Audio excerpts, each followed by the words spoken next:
Bismillahir Rahmanir Rahim.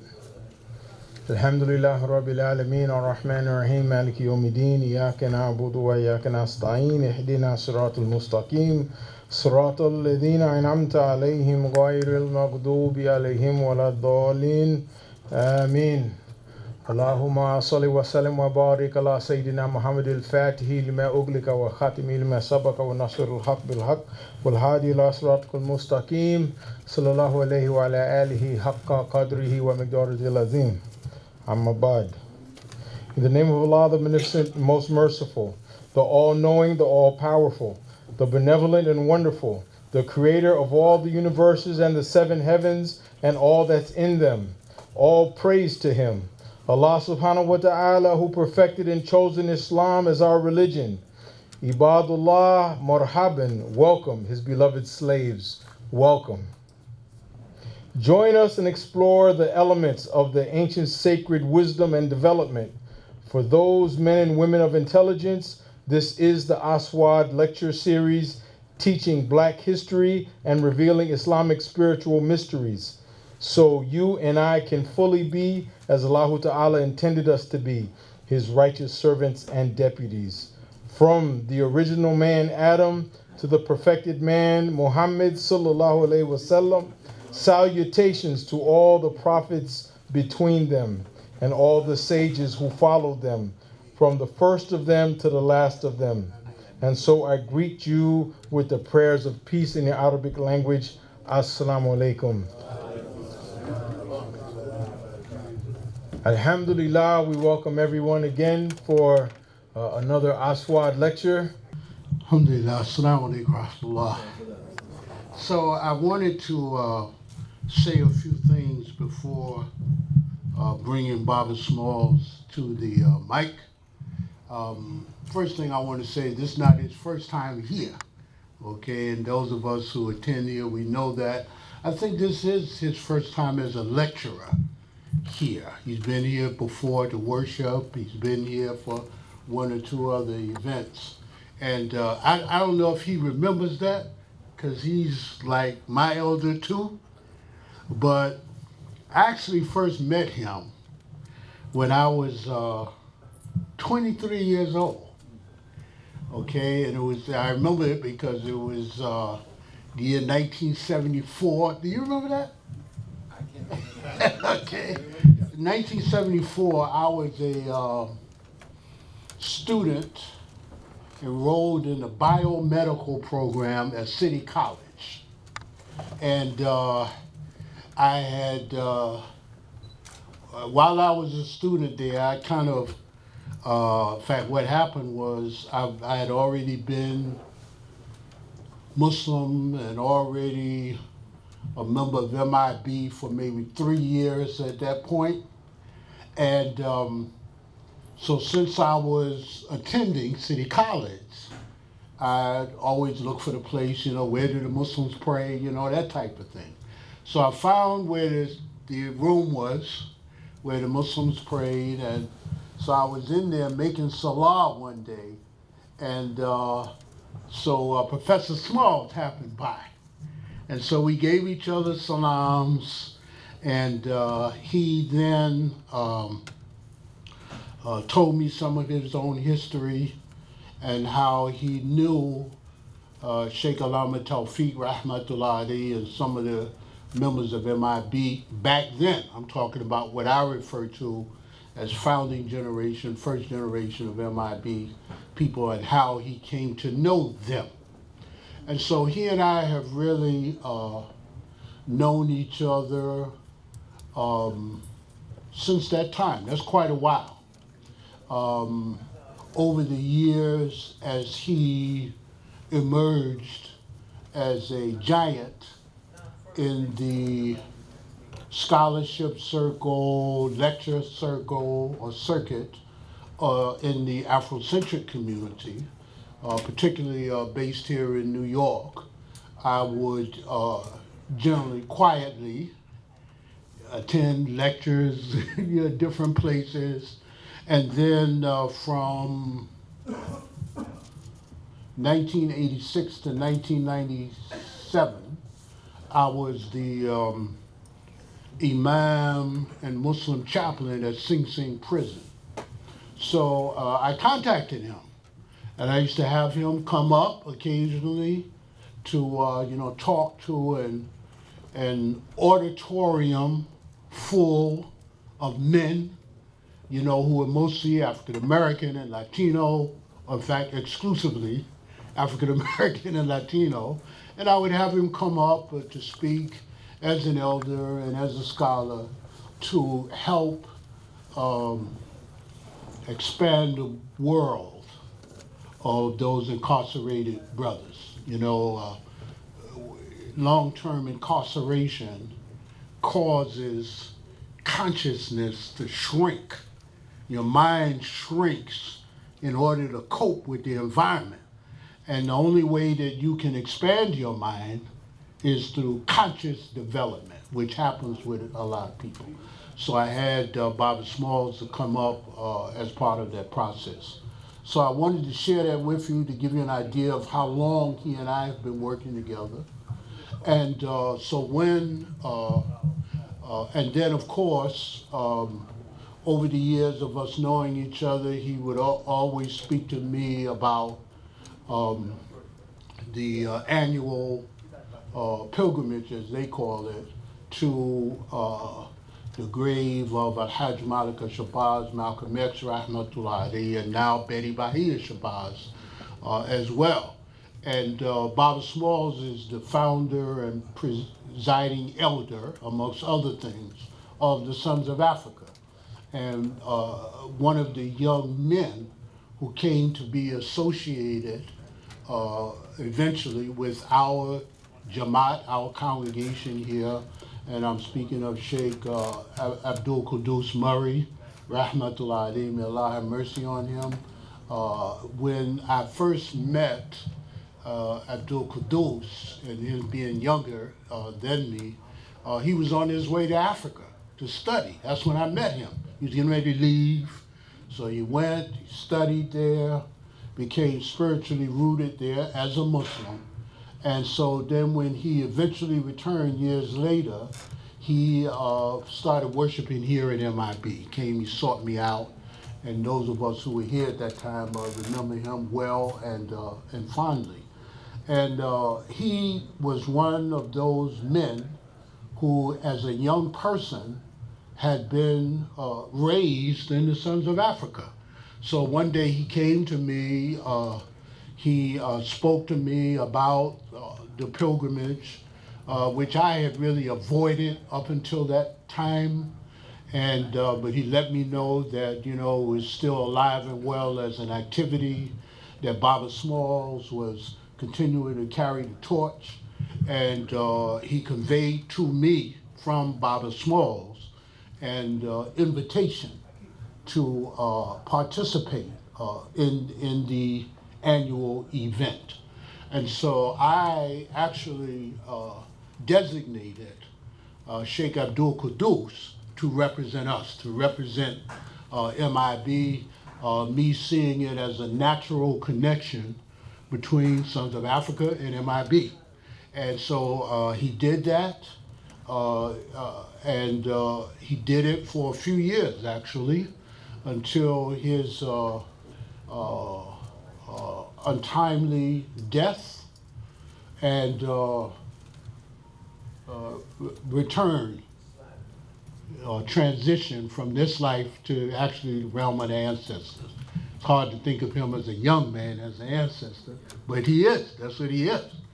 And so when that happened, and after Abdul Qudus was killed, trying to make peace in the hood, and that's what happened. He happened to walk into a space where there was a self-hating young black man there, and Abdul Qudus, being a peacemaker, attempted to intervene in the situation. The young man took offense, went home, got a gun, came back and killed him. That's really tragic loss. So after that, I felt really compelled to participate myself in that annual event. Barbara Smalls, again, was contacting me, speaking to me about the MIB legacy, about the tie of the MIB legacy to the Hajj Malik al-Shabazz, Malcolm X legacy, etc. And so I began participating and along with members of the MIB. And as the years went by, Barbara Smalls, and I say this because, see, it's important. You have to give credit where credit is due. And there are a lot of people that do a lot of things that are away from newspapers, away from cameras. They just working. Barbara Smalls is one of those people. So it was he, once he saw that I was plugged into the event and coming and bringing brothers with me and that type of thing, he encouraged me to expand the outreach on the event to the Muslim community, to broaden it beyond MIB and to let the Muslims in general know about this. So I began doing that. Over the past several years, I've watched with thanks and appreciation as the event itself has grown exponentially, growing every year, every single year. People who are primarily Americans of African descent, but really kind of all people, a good mixture of people, have been increasing in number every year.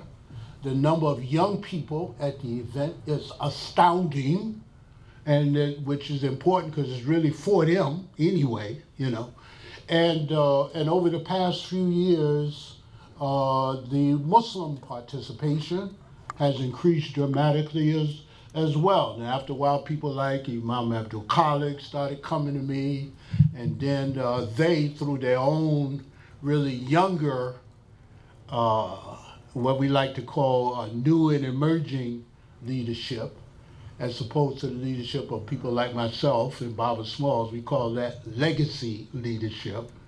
You feel me? New and emerging and legacy.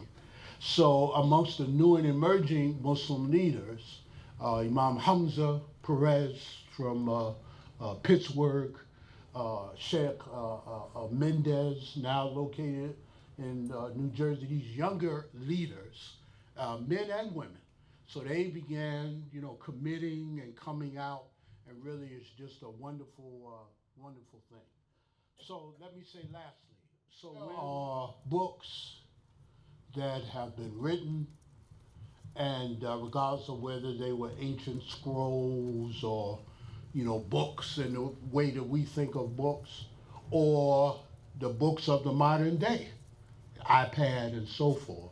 There are books that have been written. There's also what we call living books.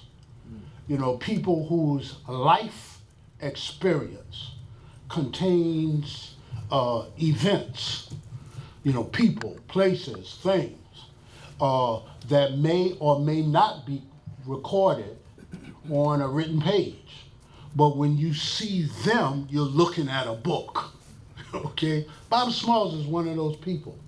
Barbara Smalls' unique relationships with the late older sister of Hajj Malik al-Shabazz, Malcolm X, rahmatullah alayhi, Sister Ella Collins, rahmatullah alayha, may Allah have mercy on her. Sister Ella Collins, Barbara Smalls had a unique relationship with her that's not talked about. People not even aware of it, really, unless they know him or unless they know her history. And so even now, as interest in Malcolm X continues to grow amongst the younger generation, I once asked some young people, just show you the range of awareness about Malik Shabazz, Malcolm X. So our late brother, good friend of Barbara Smalls and myself, Lombe Brad. Okay, so one day I'm talking to Lombe, and Lombe says to me, we're talking about lack of consciousness amongst the younger generation. He said to me that one day a young person asked him, said, Brother Lombe, who is Malcolm the 10th? He asked him. And Lombe looked at him, Malcolm the 10th? He said, yeah, everywhere I look, I always see this Malcolm and I see an X. And he said, who is Malcolm the 10th? Okay, so I mean, just to show he really didn't know. Young person, he was curious, you know. So you have a range from that lack of awareness to young people who are all on YouTube now, you know what I mean, watching the speeches, tremendous interest. So one day I asked some of the younger people, why are y'all so interested in Malcolm X? What is it, you know?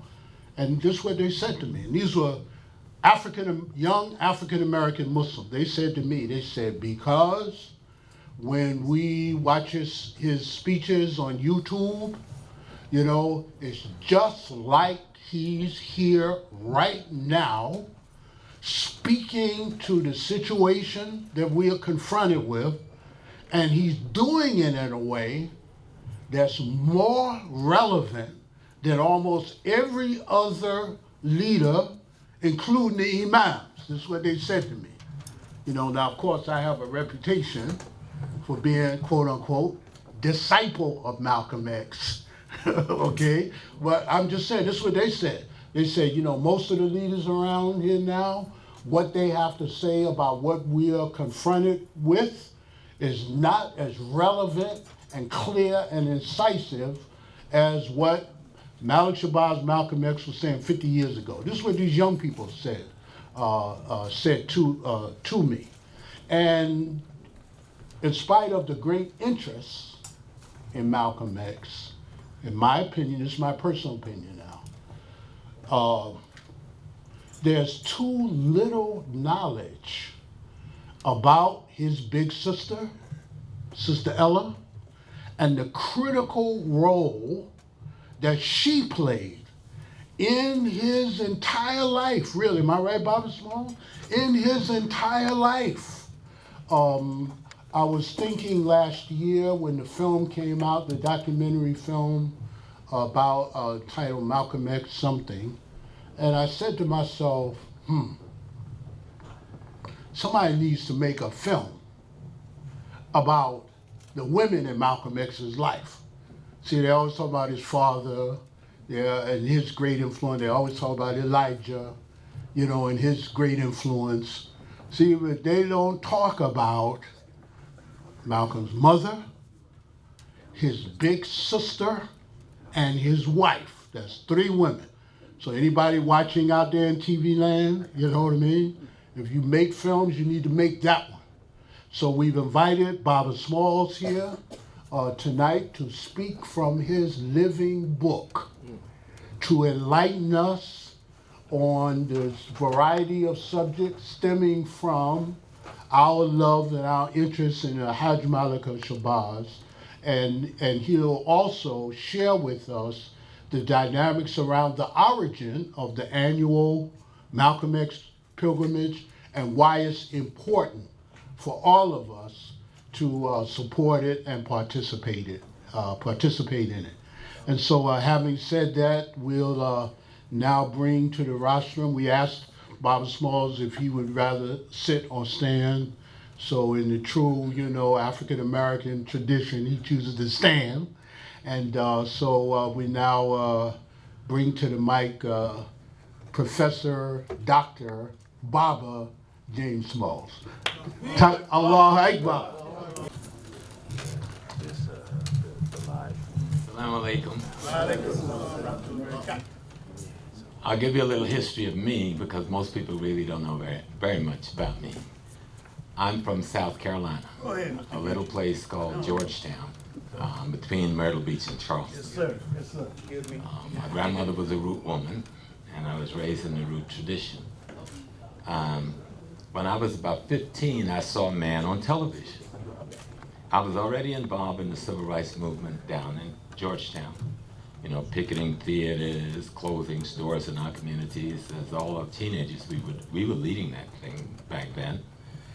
And I saw a man on television, the most powerful human being outside of my grandpa that I'd ever seen.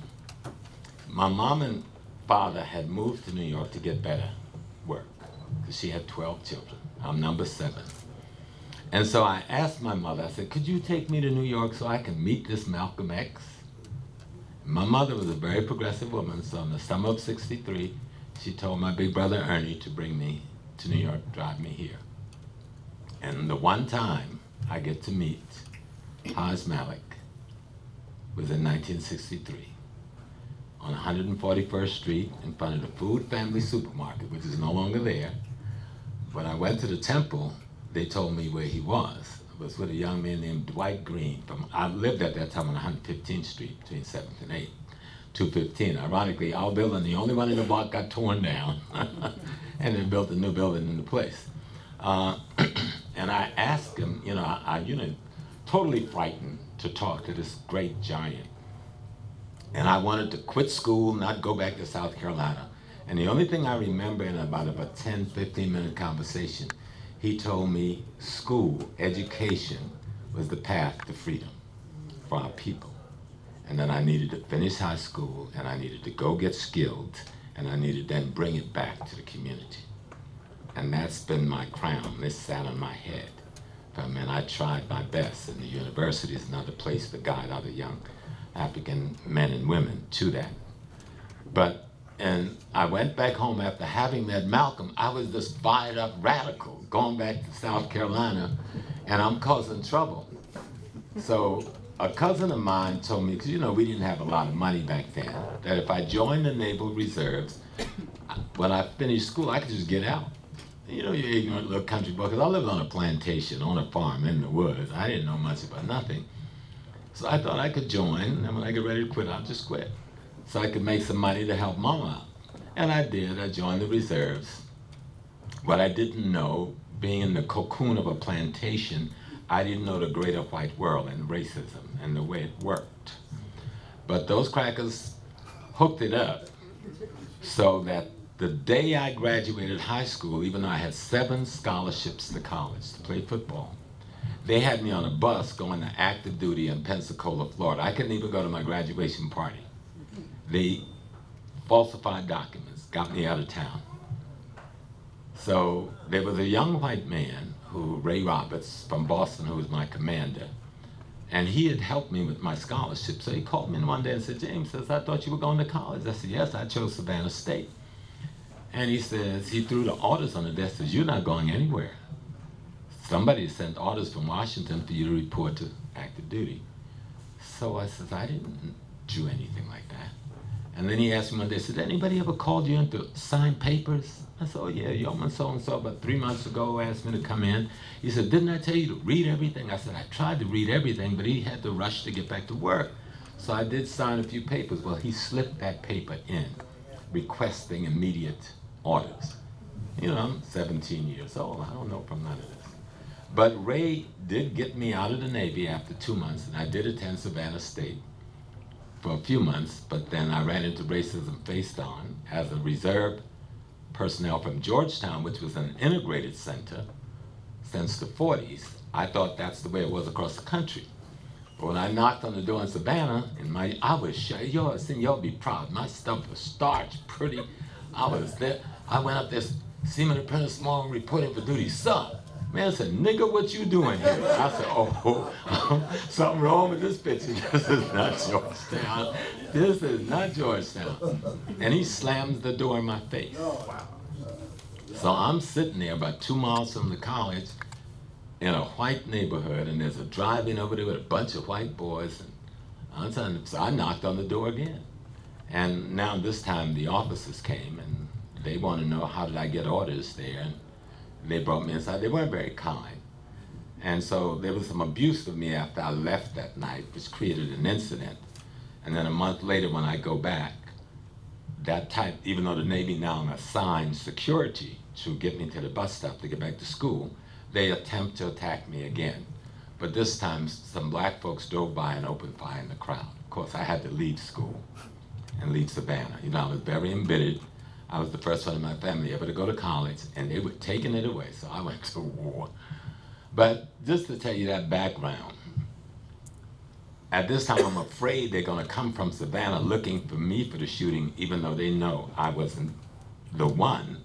But in the South, that didn't matter very much, right? So I volunteered to go on active duty, and I go overseas. I was in Spain a month later, and then, you know, the rest was 2 years of fighting in the Navy. You'd be surprised how black men in the military fought as much as we did outside of the military for our rights. And a lot of people know very little about that story. And so somewhere I went, my big brother, who was following Hajj Malik after he left the nation, would write me every week. I mean, we're still that close. He just turned 81. And this week I had a big packet. I'd been in France. He had told us Malcolm was coming to speak in Paris. So I took a couple of guys, we go to Paris, but he doesn't show up, but we don't know. So we just go back to Nice and we go partying in the paddle boats and stuff, because we don't understand anything. We go out to sea, we get mail call, and this big packet came to me. And it was the clippings of his assassination. So that rocked my world. And I took the clippings and I created a portfolio, you know, took a photo album, you know, this big photo album back in the day where you stick the papers. And I'd be showing it to everybody, because I didn't know him that well or the history, but I'm now learning all this stuff. And one day I came in and my portfolio was gone. And I would be informed later that CID, that's Naval Intelligence, had taken it. I wouldn't see this portfolio again until I'm in a courtroom in Boston in 1968, testifying for Malcolm's nephew in a trial, that's Sister Ella's son, when these military people and some others came with this big packet they had on me. And I'm looking like, I ain't nobody. They had a whole stack of stuff, and in that stack was my portfolio. And they told the judge, there's nothing this man can say that's worth believing. They actually said that. Well, Roddy went to jail for 2 years, because they wouldn't believe nothing I had to say about his alibi. That's notwithstanding. I come back home from the war in '66. I immediately sought out Malcolm's sister Ella. I'd heard that she had taken over the OAAU. And immediately I was trusted. Within a month, I was assigned as their personal bodyguard. And from that point, I moved. I had to clear with my mother. I did nothing without talking to my mother and father. I didn't leave my mother and father's home until I got married, because that's the way things were. And so my mother said it was okay. I moved to Boston. I was Ella's chauffeur and bodyguard for probably the next 20 years. In the course of that, I was also very close to Sister Betty. She was really a big sister to me. You know, she paid for my graduate school. She did a lot of other things for me. We were very close until the end of her time with us here. But let me try to tell you the story of the Malcolm that sometimes don't get told, because people don't know that story. And then I'll tell you the story of Muslim Mosque, because when I came home, Muslim Mosque had been closed, and many of the brothers had left. And I'll tell that first. I was recruiting brothers from Vietnam to be my soldiers in the OAAU and the rebuilding of OAAU. But I realized these brothers didn't have any spiritual foundation. So I went to a brother named Hajj Shamjapa, who did the janazah for Hajj Malik, and a brother named, an Imam out of Newark, Camille Wadu. And those brothers became my teachers over the next 15 years. I've been to Mecca twice, by the way, over those years. The request to open the mosque, because I said, we need something to give these brothers some spiritual grounding, because these were crazy brothers. They were back from a war, and they needed some, you know. And I'm trying to teach, and I'm all new to this too, as I'm being taught, I'm trying to teach. And so it was granted. I think Sheikh Hassan was still here from the Sudan. Ahmed, another brother out of Sudan. But the decision was made that the council would be formed and they would discuss the reestablishing of Muslim mosques, and they did. And they interviewed many persons. And one day I'm down in the mosque, we had just finished Salat, and Haji Sham comes down and says, "You've been chosen as the Imam." Well, I'm not a particularly religious person because my grandfather was a Baptist minister. Now, if you know what it is to grow up in a Baptist church in South Carolina where you go to church 7 days a week, when you leave home, you're done. That religion is gone, right? So that was my view on religion. I wanted the brothers to get fixed. I didn't think I needed fixing, right? So I told them, no, I can't do it. So they went into another 3 days of deliberation and interviews. And Haji Sham came downstairs and said, "Walk around the block with me." That's the worst walk I took. It turned out to be the best walk of my life, though, but I took that walk around the block. And he said, "Listen, they've chosen you again." But I said, "I don't have the experience of the other men." They said, "No, but they've chosen you because Ella was wielding a lot of influence on the council." And so I agreed to that. After all, I'm her personal bodyguard, I'm her chauffeur, I'm living in her home. So if Ella wants me to do this, I'm gonna do this. But 1 year became 11 years, you know.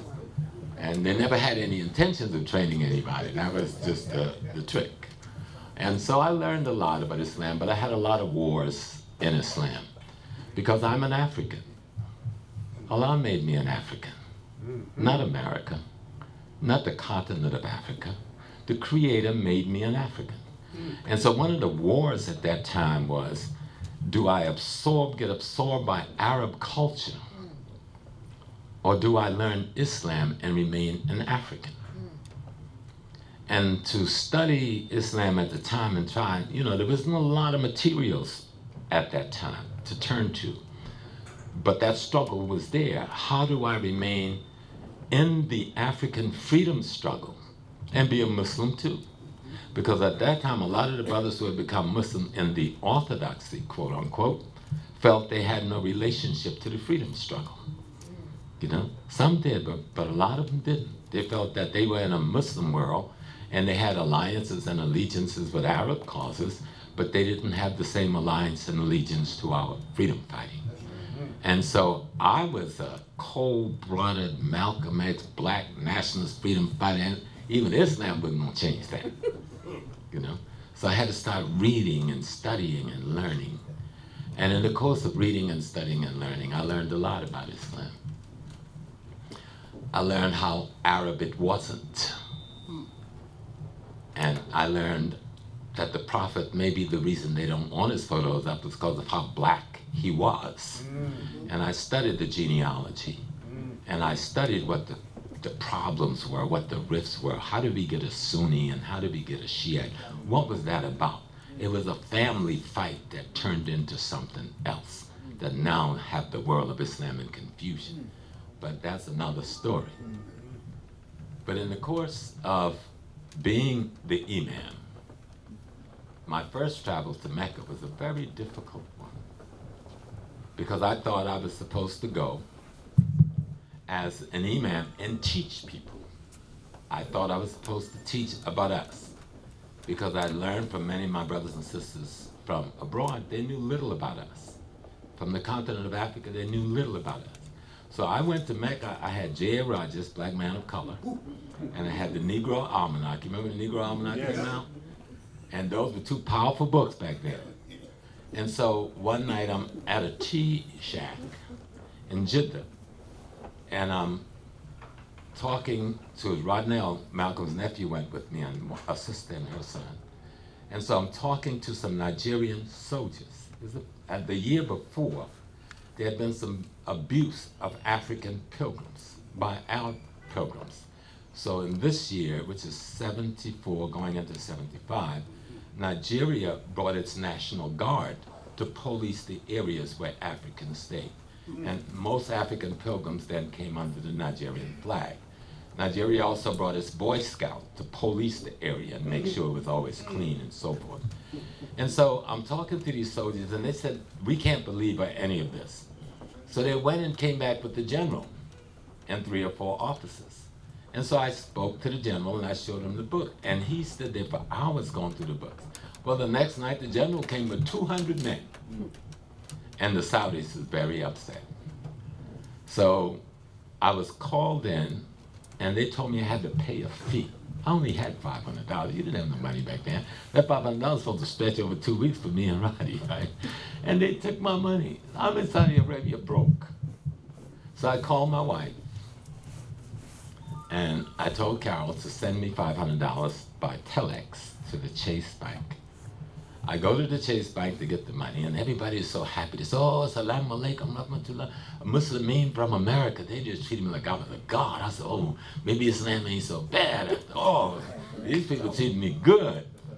And they told me the money was coming, but it had to be processed, and if I'd come back around 1 o'clock the next day, I could get my money. So I'm happy.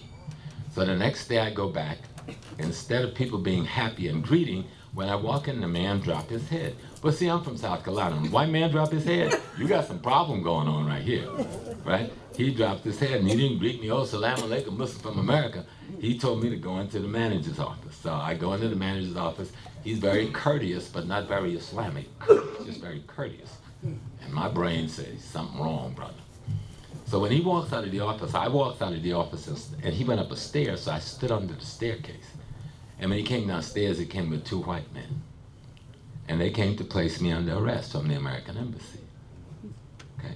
The Saudis had said I was persona non grata and that I was causing trouble with these T-Shack forums. And they wanted me out of the country. So this was the CIA, and they introduced themselves. But I know white people. They're not as smart as even we think they are at all. You know, the first thing I did, I pulled the South Carolina thing, I started crying. I said, I really want to go home. I thank y'all so much. Because these people is crazy and I need to get up out of here. And I said, you know, Malcolm X's nephew's with me and he want to go home too. You should see their eyes. We're not just going to get one, we're going to get 2. And we're going to get Malcolm X's nephew. So I said, he's supposed to meet me at the airport at 4 o'clock. I can go out to my suitcases are there. I'll go meet him, we get our suitcases, and we come back and meet you at 5. I escaped from the CIA for 3 whole weeks. They got me at Kennedy, you know. So, but they couldn't do anything. Most brothers don't know. When you're an imam traveling on pilgrimage, you have diplomatic immunity. They're not supposed to mess with you. They're not supposed to touch you. So I went to the Nigerian brothers, and they helped me get back into Mecca. Well, see, the white man couldn't come down there. So I finished my pilgrimage, did all the things I had to do, but the Saudi government was terrible towards me. And I got very sick, so they didn't want me to leave the country. I want y'all to know why. Some people say, well, how did you then left the mosque, Brother Small? I'm giving you some background. They wanted me to die in their country of natural death. So what they did, they wouldn't let me fly. And so I had malaria, very sick. But I didn't know it was malaria, I just know, you know. So I'll leave out a lot of stuff. And I took off my white, the Hajj was over. I mean, first I would go by the Kaaba every day and sit and watch the hundreds and hundreds of those who died, and they would wrap them in white on the board and march them around the Kaaba. And I would sit there because I was trying to figure out which day was gonna be my day, and would my family ever find my body? What would happen to the body? I mean, earnestly, that's not for about 4 or 5 days. And I said, I can't do this no more. So I went back up to Jeddah, put on a dashiki, because I needed something to feel African. Put on some jeans and some sneakers, and that didn't feed me. I was stealing food to eat, stealing people's bread, stealing oranges. Yeah, I had to survive. And so I was in Mecca stealing, I was in Jeddah stealing to eat. So I'm sitting on a curb crying. I just said, okay, it's done. I prayed, I cried. And somebody stood over me and started speaking in a language I didn't understand. So when I look up, it's a man in full African Yoruba buba. And so I'm thinking like maybe I'm hallucinating because I'm in Mecca and ain't nobody supposed to be dressed like this. And I said, sir, I speak only English. He said, oh, I speak English. He said, what is your trouble? What is the matter? And I told him my story. He says, come with me, I'll get you out. And he did. He took me to French Airways and he got me a ticket, because I had no money. And he got me out of that country. Now before that, I went before the Rabat Alim al-Islamim. That's where they really got angry with me. because I said I'm going before the Rabbital and talk about this racism. Now Rodnell, Malcolm's nephew, he abandoned me. He left me because he didn't want to take on the task. I said, I'm not leaving. I'm going before this Rabbital. And the Mufti of Sudan, I went to him, and he says, I'll represent you before the Rabbital. But you have to wait till Hajj is over, then everybody will return. So when I got to Rabbital, the Rabat Alim al-Islamim, that's the World Muslim League. We are all supposed to have a representative. Even this mosque is supposed to have a representative. There's a representative for North America that's there. In those days, we didn't know we had a representative. It was then a Pakistani Hajj. So I go, and they wouldn't see me. At least the people at the desk, the white Arabs, would not let me in. And I was so delusional, I forgot I had a letter announcing me by the sheikh from One Riverside Drive, or it'll come to me. 1973, remember I got the letter, 73, 74. Probably, yeah. And also the letter was signed by Ella. So I sat there for about 5 or 6 hours. I refused to leave the office. And this man refused to address me. He wanted to give me books. I didn't come here for no books. He tried all kinds of things. But there was a black man sitting on something like a shoe shine stand. And he sat there all day too and never spoke a word. But when something in me reminded me that I had this letter in my pocket, and I took the letter out and I went to him and I said, well, I have a letter telling you who I am. And so the Arab man says, well, I can't read any English.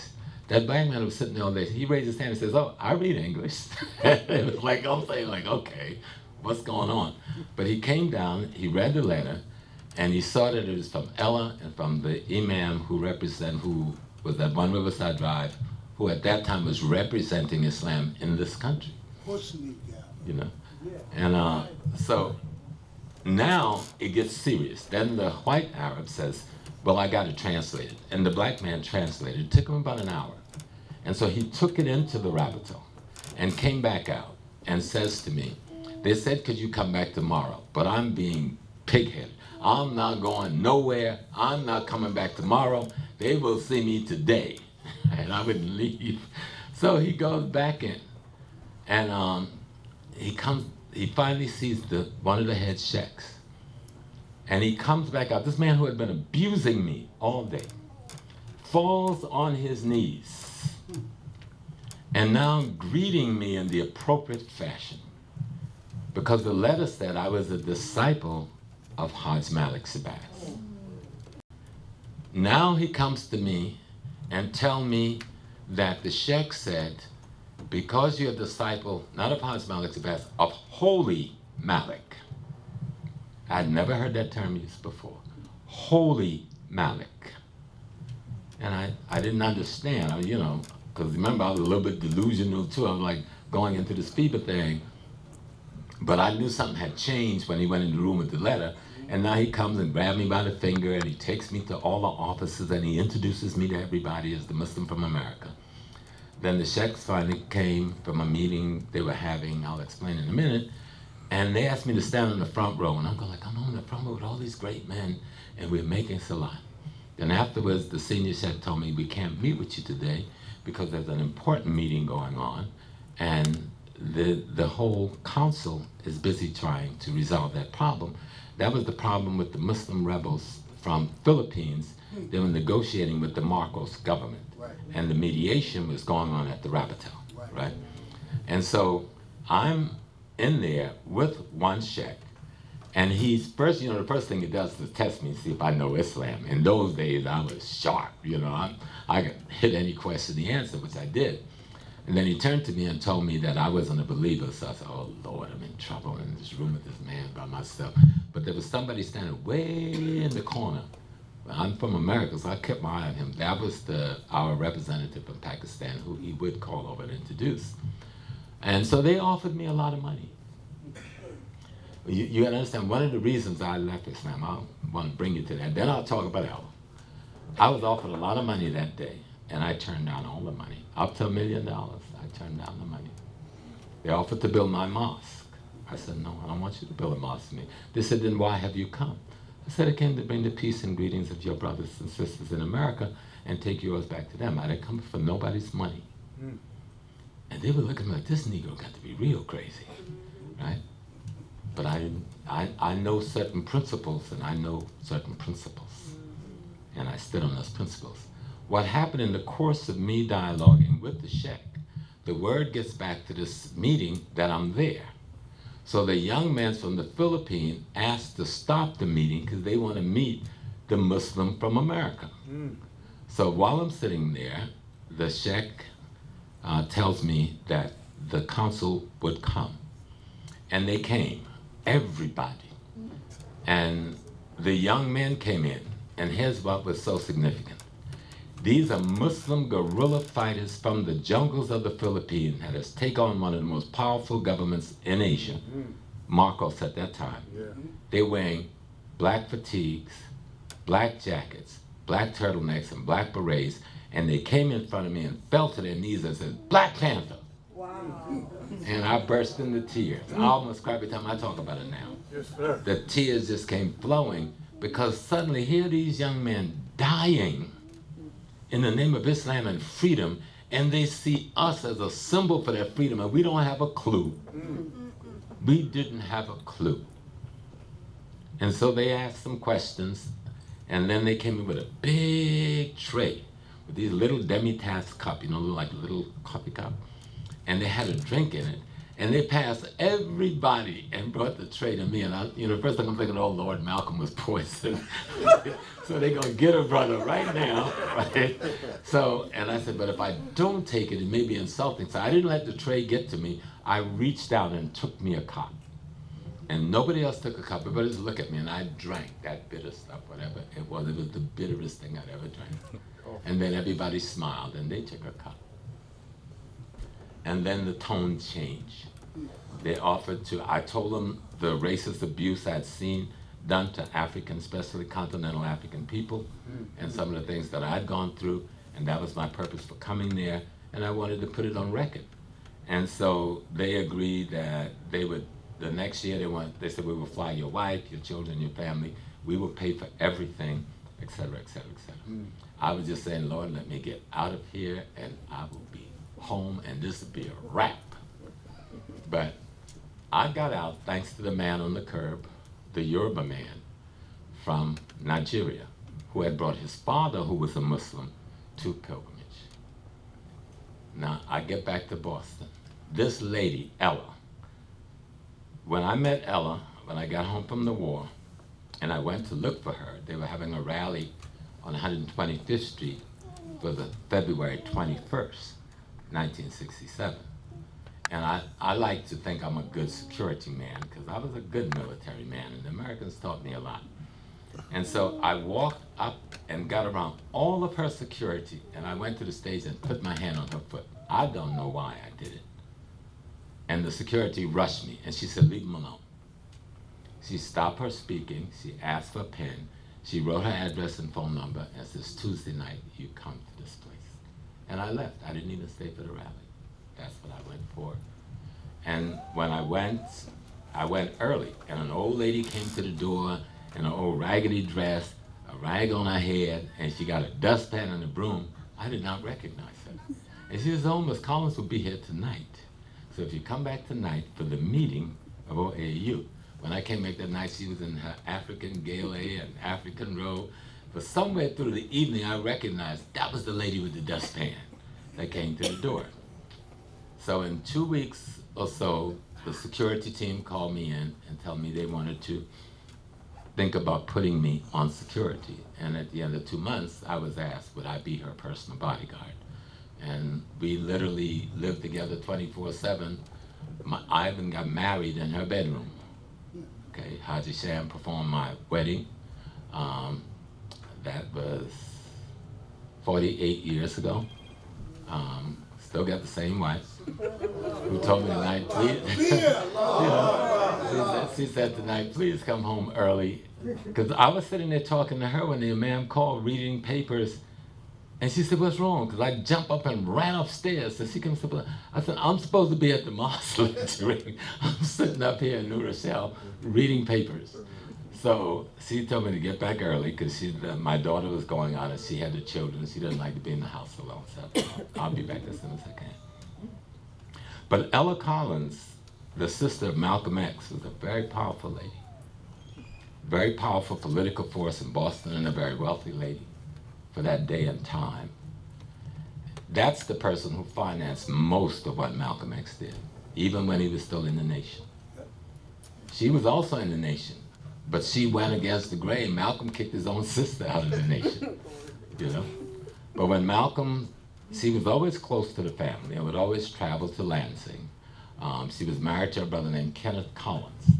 When you read the book on Malcolm, the guy who gets Malcolm into all this trouble is Kenneth Collins, his brother-in-law. But Kenneth, I got to know Ken also. By the time I met him, she and Kenneth had been divorced. After she became a Muslim, he didn't want to become involved in Islam. But when Malcolm's mother was taken away and put in the sanitarium, and that's what they did to us when they couldn't prove in court that we had committed a crime, then they would make us crazy and lock us up. That was worse than prison because it's harder to get a person out of a sanitarium than to get a person out of a prison. And so when they took her from the family, Ella took Malcolm to New York, to Boston. But it wasn't just Ella. You mentioned the three women. There were two other women. One was Sarah Little. That was her father's sister, Sass. She was a school teacher. She lived with Ella. The other was Gracie Little, who was a homemaker, never married, died a virgin at about 80 years old. I performed her funeral. Those are the three women that created the mind that we knew as Malcolm X, not the Nation of Islam. Elijah gave him a venue and taught him much about Islam and other things. But the consciousness and the personality that was able to take what the Honorable Elijah Muhammad gave him was those three ladies. And his big brother, you can't rule me, he had a big brother named Wilford Little, the most beautiful man you ever want to meet. That brother was the guardian, you know, after the mom was gone, the dad went early. Wilford was the guardian over that family to hold them together. And then he had two sisters, younger sisters than Ella. And I'm always forgetting their name. But the key women is Ella, Sass, and Gracie, then Sister Betty. Her mom had influence up until she was taken away. And it's these other four women that would form the consciousness. And see, Malcolm wasn't, I studied Malcolm, only met him that once. But when I first came to the imamship, Ella wanted her brother back. I wore Malcolm pajamas. She fixed me Malcolm's meal. I ate the kind of dessert Malcolm ate. I slept in his room at Boston. I had all of his notes. And one day after a year or two, I said, Sister Ella, I'm Brother Small. I remember she got angry with me that day. I go like, I don't want to be Malcolm. I want to be Brother Small, you know? But I learned a lot from the family because I was embedded in the family in a way no one else outside of that family was ever embedded in the family. I know the things I can't talk about and the things I can talk about. Yes, sir. But that lady, Mrs. Collins, she was a determined political person. So when Malcolm was assassinated, and a lot of people will dispute it, but you got to study history. The red, black, and green flag you got, Garvey never had a red, black, and green flag. Come on now. He had a black, red, and green banner, which was never flown as a flag. In 1965, Ella switched the colors, rearranged the colors, along with Mr. Michaud from Michaud's bookstore, and made it red, black, and green, because the way the poem went, the poem was recited red, black, and green, but the banner was black, red, and green. I see y'all got it. That's the original Garvey banner, not red, black, and green, black, red, and green. And so we used the flag to drape Malcolm's grave on the first pilgrimage in 1965. And at that time, Haji Sham and the Mosque of Elizabeth and Camille Wadu and the Mosque of Newark were the only Muslims that would come to the gravesite. A lot of the other brothers said we were worshiping a man. But if you read Bukhari, the Prophet said that you should visit the graves of the martyrs. especially those martyrs who died in the way of Islam. And certainly we thought Malcolm was a martyr that died in the way of Islam. And so that is our purpose for Go to the Grave. The Imam is our presiding spiritual leader. We don't worship anything. We don't even, matter of fact, we rarely address him, period. We come to tell people about what their duties are to carry on this fight. And to tell him we come to respect him for having to die in our interests. But we understand Allah is greater than man. And what I loved about Haj Malik was he believed in the 99 pearls of faith.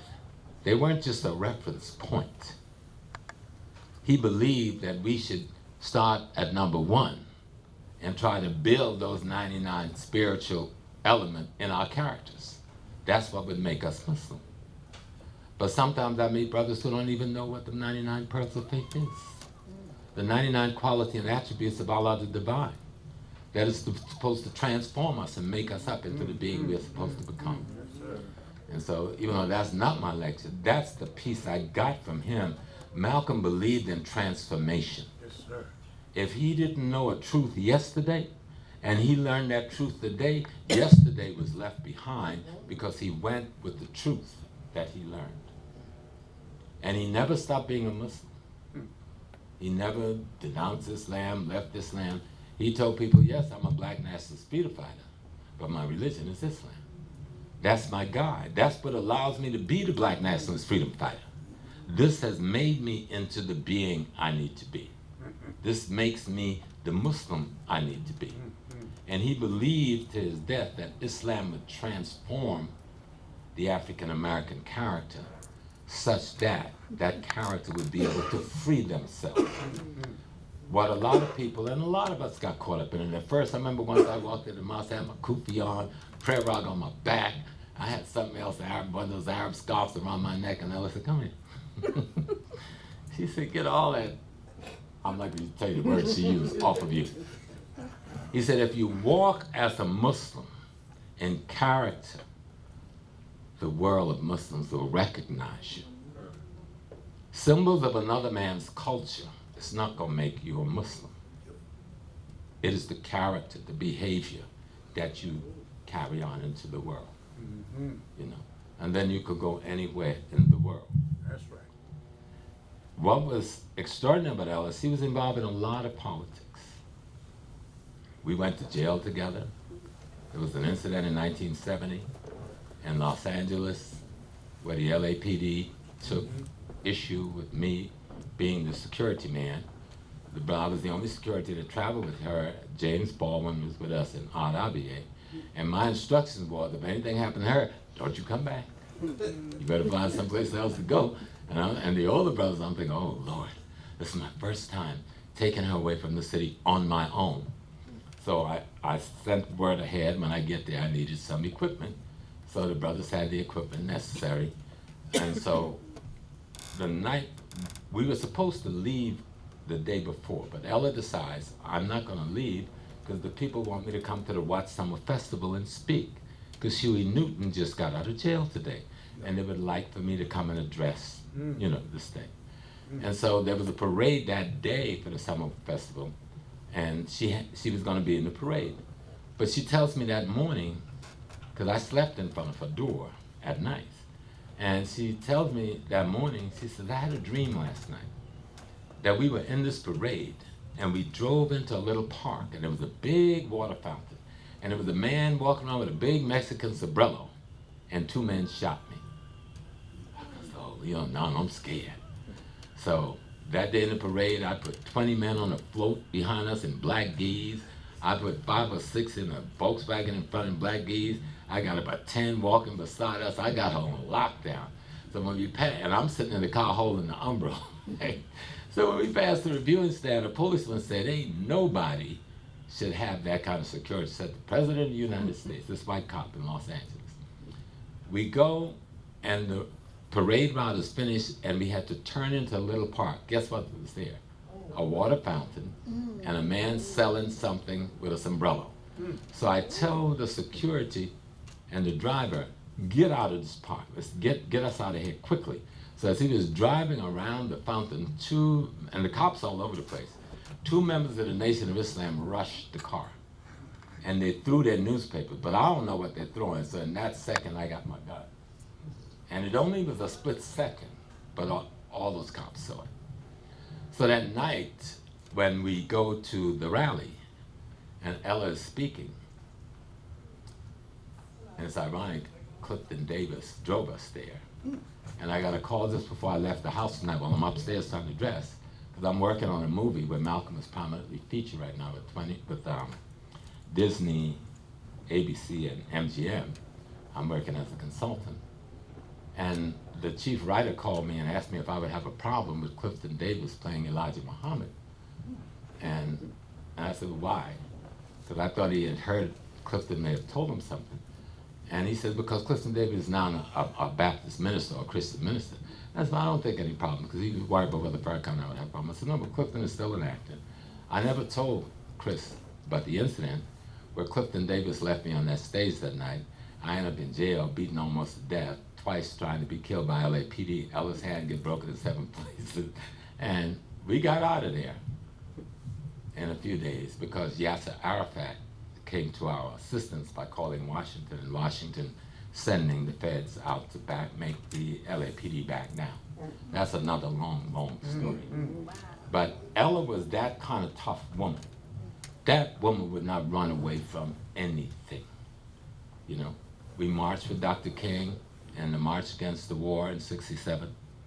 We marched with even the radical white kids in the assault on the Pentagon, but that Pentagon march against the war, Ella was right there, you know.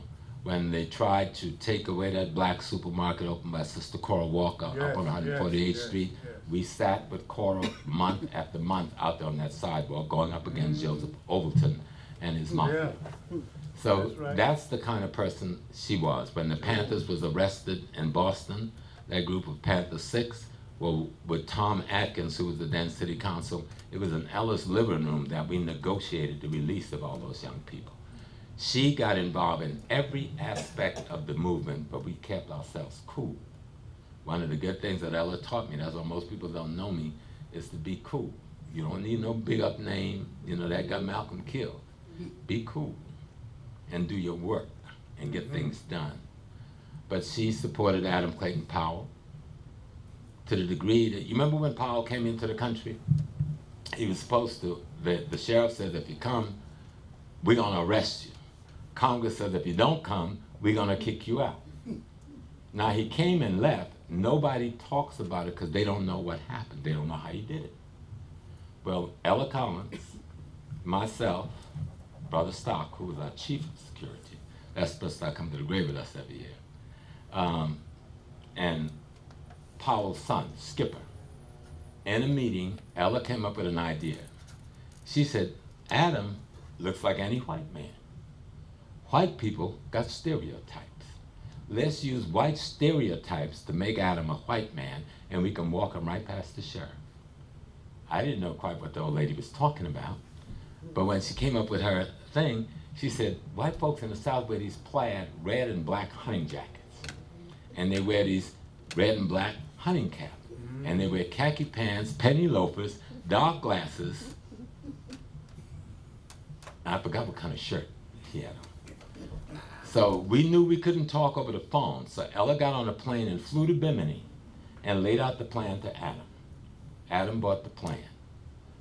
Adam flew into Toronto, flew into Washington. Brother Stock picks him up in Washington. They walk right past the sheriff and all those deputies into Congress. Walk in the bathroom where his son Skipper's waiting with his suit and tie and white shirt. He gets dressed, he comes out of the bathroom, the press go crazy. He's all, give me a chance to go in and talk to my friends and do my voting, and then I'll come out and give you a good report. So the press backs up. He goes in, he spends a couple of hours in there doing this, and then he comes out, the press rush him. He said, oh, give a man a chance to go to the bathroom. He goes in the bathroom, changed back into the red and black plaid. Skipper takes his clothes. He walks right past those press people, right past the sheriff, gets in the car with Stock, goes back to the airport, go back to Bimini, and to this day, nobody asks, how was that done? But that was the mind of Ella Collins. That's the way Ella thought. And she didn't mind getting involved in anything and everything. That was a tough old lady. anytime you saw that big black person on, there's a pistol in that purse. Ella didn't go nowhere without her gun, all right? And she was just a sweet, another time, but she was a tough sister, all right? She financed Malcolm's trip to Mecca. I've heard people said Wallace didn't. No, Ella financed his trip to Mecca. It was Ella who interceded for that trip. Okay. Ella had a very close friend, a close relationship with the royal family of South. Whenever South would come to Boston, her family would be invited. And contrary to people saying that Malcolm was ignorant of Islam before the nation, that's not true. Because the Ahmadiyya mosque was right across the street from Ella's house. And one of their tenants, Ella run rooming houses. That's how she made her money. She had 10 or 15 rooming houses. And so one of her main guests, Sister Scheherazade, who was from Egypt, lived there. And she had a school called the Sarah Little School for the Preparatory Arts, named after Auntie Sass. And they taught Arabic. So how could Malcolm not know about Islam? You know, there's so much that people don't really know about the family or about Malcolm's fight and the fight he was having in the last year of his life. He had to fight with the nation. He had to fight with the government of the United States. But what people don't know, he also had to fight with Saudis. They didn't appreciate Malcolm X, brothers and sisters, because they thought Malcolm was riling up the young Muslim radicals, the young student radicals in the Arab world. When he got poisoned in Cairo, he wasn't invited there by the elders. He was invited by the Cairo Muslim Student Association. The fear was that his radicalism that he was talking here, which is now being taught in the Islamic world, would radicalize young Muslims against some of the craziness we see right now, coming from people who are supposed to be the leaders of the Muslim world. And I, for one, have made it very clear that I felt they gave the thumbs up to the American government that it was all right to kill him. And I've said it many times through the years. But that's all right. You cannot kill Allah.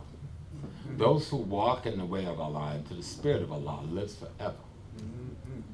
Because his teaching was not his teaching. Okay? He was teaching a truth that is eternal, or at least trying to teach that truth. That truth eternal will be here when all of us are gone. It was here before any of us came. Islam is not some Arab concoction. Islam is a truth that was here in the beginning. And this truth will be here for as long as being here is here. And I think that's what a lot of us missed in the early days. We got so caught up in wanting to break away from America that we got caught up in somebody else's cultural expressions and we missed the purpose of the teaching.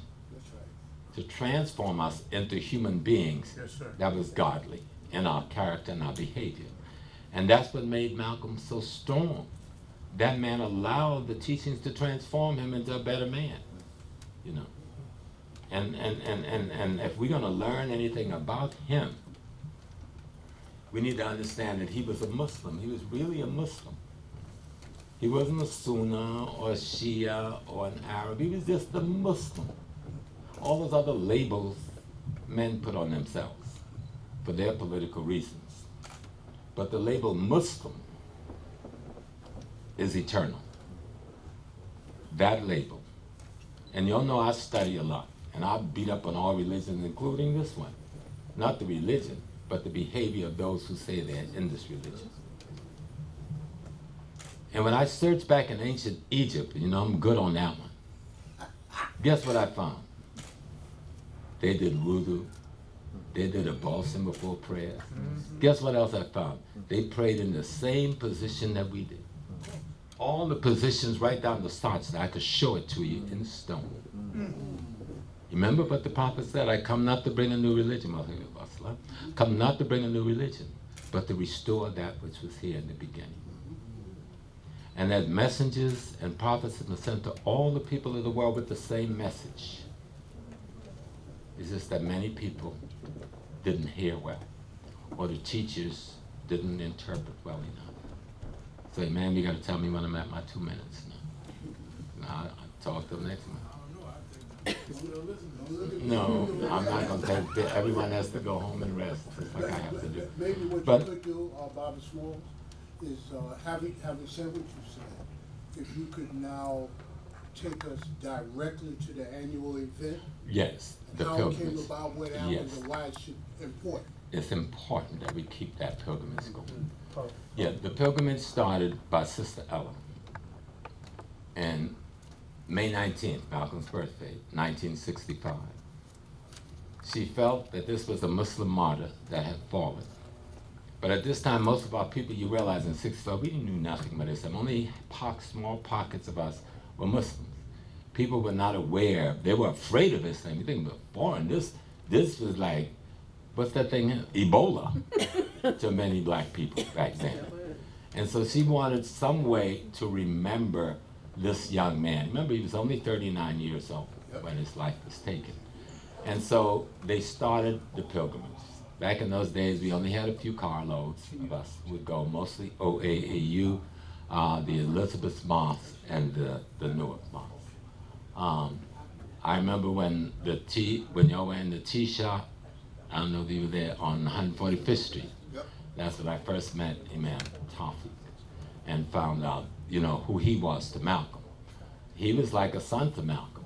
And really, he should have been the man elected the Imam of the Muslim mosque. But they were afraid of Imam Toffee because he had been sent to El Azhar, to study. I also had a full scholarship to El Azhar, but the American CIA wouldn't let me take the scholarship. And so when the pilgrimage was founded by Ella, it was for the purpose of keeping what Malcolm had brought alive. We couldn't think of anything else to do. How do you keep this message alive?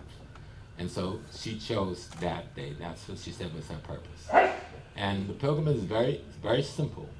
What we do, we go out and we take a chair. It was a pilgrimage that was being done by OAAU. I would later in the years push Muslim mosques into it as one of the primary way of expressing it. And they wanted to show that the seat of the OAU was empty, that its leader had been killed. So we take a chair and set it by the grave of Malcolm's picture. That's what used to kind of spook people, because y'all got a picture of a man in a chair. But I'm sensible enough that there's no man is God, no woman is God, So, and we draped the grave in red, black, and green flag because that symbolized the struggle of the black nation. And he led that struggle. And since Sister Betty died, we've covered the stool according to African tradition in white, because that's not her birthday. It is his birthday we celebrate, but that's his partner in spirit and in life. And so we have a stool that accompanies him, draped in white, of Sister Betty. And then we open the ceremony with the Adhan, which is then called, sometimes Imam calls it, sometimes other calls it, and then with the prayers from our Chief Imam. And then we have all other religions come up and make a tribute if they want to, We just tell them, you stay within the boundaries, you stay within respect, and don't do anything untoward. Otherwise, we do have brothers out here who will shut it down. And the tribute is really to tell the young people, most of the population that come every year, I said about 75% youth. And what we would have is one elder male speak for all the elder males there. One elder female will speak for all elder females. Then we have one teenage man, young man, speak for all the teenagers. Then one teenage young lady speak for all the teenagers. Just whatever their aspirations is. They're not chosen in advance. We choose them at random out of the audience every year. The same people don't do it every year except for Dr. Jeffries and his wife. They can make comments at elders. But we choose other elder female, other elder, so that anybody can have an opportunity to express themselves. We drape the grave in the red, black, and green, and then we have 12 brothers. When we can get 12, most times we get 8 to 10, dressed in white to symbolize Islam. They wear either turbans or kufis. They're dressed in the white Sudanese type robing to symbolize this is a Muslim. And so we are protecting that spirit, so they form a block, a square around the grave. In the earlier days, we used to surround it with young men and women in red, black, or green. to protect the Muslims. They were the army. But you can't always find that many young people to do that, so we kind of relaxed that. And once the prayers, we open it with Islamic prayers, we close it with Islamic prayers. It takes, what, about an hour or so? Hour and 15, depending whether it's raining. But we've been out there whether it rained or not. In many years it rained on us. And so we justify it because he was a Muslim martyr. And we think that Muslims should come, and Muslims have been coming. This community represents the largest Islamic community that comes, but Muslims have come from as far away as Palestine, Egypt, other places, Pakistan, who have come and spent time with us. Last year, some brothers and sisters from, I think, Palestine, they were just driving on the highway, and they heard on the radio, and they found their way up to the cemetery and paid respects. And that's all it is, paying respects to a Muslim who believes so much in the rightness of what he had become that he wanted to use it to change the world for his people, and our enemy took his life. And we want them never to forget. We are not going to forget. And we want them never to forget. And so me, like Imam said, we are the elders now. I had my 73rd last week. So we walking out the door. The young men here is their time to take over, and the young ladies, and keep it going.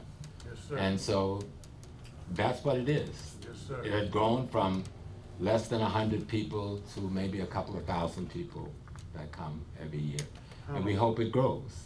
There are pilgrimages in the Muslim world, all over the Muslim world, for fallen martyrs. And it has always been. And why should we be any less?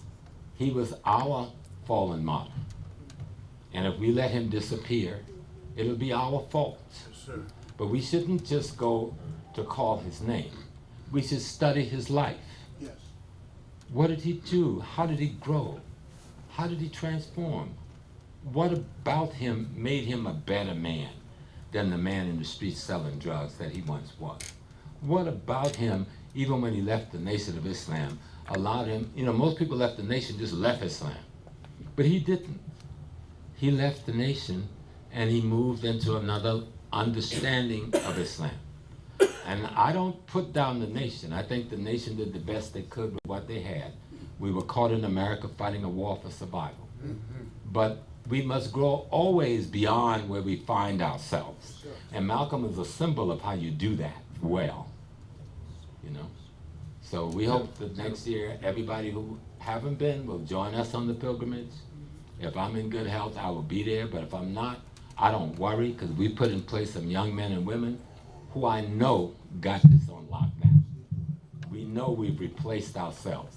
We go now as the old men, but we've replaced ourselves already, thank God. So thank you very much for the opportunity. Brothers and sisters, alhamdulillah, we also will let you know that the Imam has a bus which goes to the ziyarah, so you can all get on the bus after the interfaith remembrance. There's then a Muslim ziyarah where we read Surah Yasin and make dua also. Alhamdulillah. So we want to open it up to questions. And, I'm going to take the first two questions. Yeah, I have two questions. Okay. The first one for Bobby Smalls, and we kind of touched on this, but I want you to illuminate it a bit. When you talked about there being no prohibition in Islam about one acknowledging one's ancestral ethnic identity, and when you were making that point, I thought about Al-Hajj Malik al-Shabazz, Malcolm X, rahmatullahi, and what happened during his trip to Nigeria, and how the Yoruba people embraced him as Omo Wali on one hand, and how the Muslims embraced them on the other hand, wrapped them in the turban. So I was wondering, my first question, if you would just comment on that, please. Right. The reference about martyrs, you can go to Bukhari for that. Yeah. And I because the man, when he called me and I'd forgotten the day, all my notes and books is at home because I just rushed to get washed up and dressed. But it is in Bukhari. That's where I first read it decades ago, and that's what gave me my peace in going to the grave. But in African cultural tradition, because I've been a priest in a number of African systems and still hold a priesthood in a number of systems, all of our systems believed in reincarnation. Not in the sense that they do in the East, that you come back as an animal or bird or plant. In the African system, whatever genetic line, like in the Yoruba they say Ibi, whatever family line that you originally were born in on this earth, you will recycle back into that family only. You won't come up in another family. You're the product of that family. Like right now, you, sister, you're the greatest genes of your ancestors. You were the highest tech model and the latest version when you were born. Your children are the greatest genes of your ancestors, the highest tech model and the latest version when they are born. That is, you can't dispute that. That's sacred science. And so what the Africans said is that each one of us are our ancestors going forward. And that the spirit, the energy that we are, you know, we got the matter. I don't want to get complex with it. But the body, the matter, the physical thing, house some things else. We got soul, we got spirit. When you create who you are with the information you ingest in your mind, you create an electrical field that is you. When this body can no longer hold you because it's sick or crippled or injured severely, that electrical field don't go in the ground with you. It'll hover until you send another body to house it. And somewhere in the family line in all of Africa, when you're dying in most African communities, you're supposed to whisper in the ear messages to send to the ancestors. Tell them how we're doing. This is our situation. And when they send you back again, send you back with the knowledge to solve this problem or this problem or this problem. Because truly they believe in all of their traditions that those of us who are here today were the original spirits that God created after he created the first manifestation of himself as man, as we call Adam in this tradition. In other traditions, they call them someplace else. But all traditions that I've studied believe that God first created a manifestation of man and woman, and then out of that manifestation, the rest of us emanate.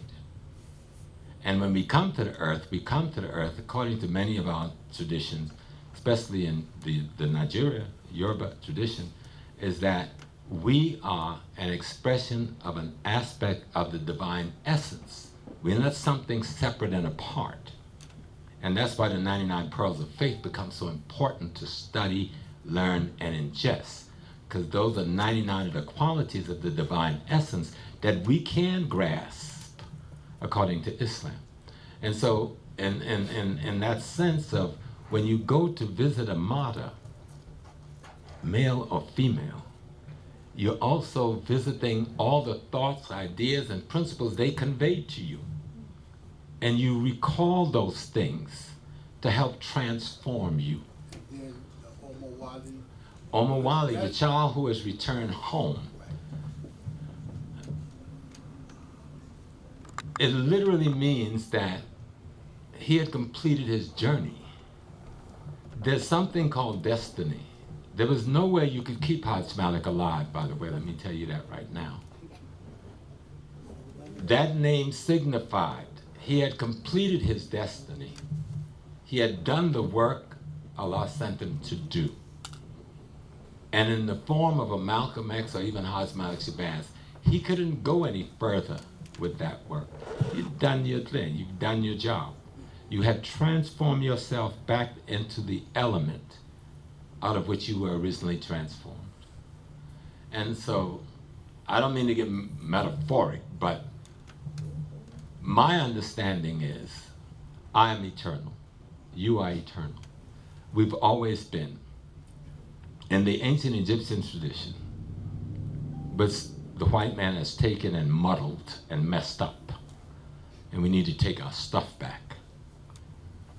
The book of the pyramid text has a Genesis story very similar to the Genesis story in the Quran. And in this story, God says, I created myself out of myself. I caused existence to exist so that existing might exist.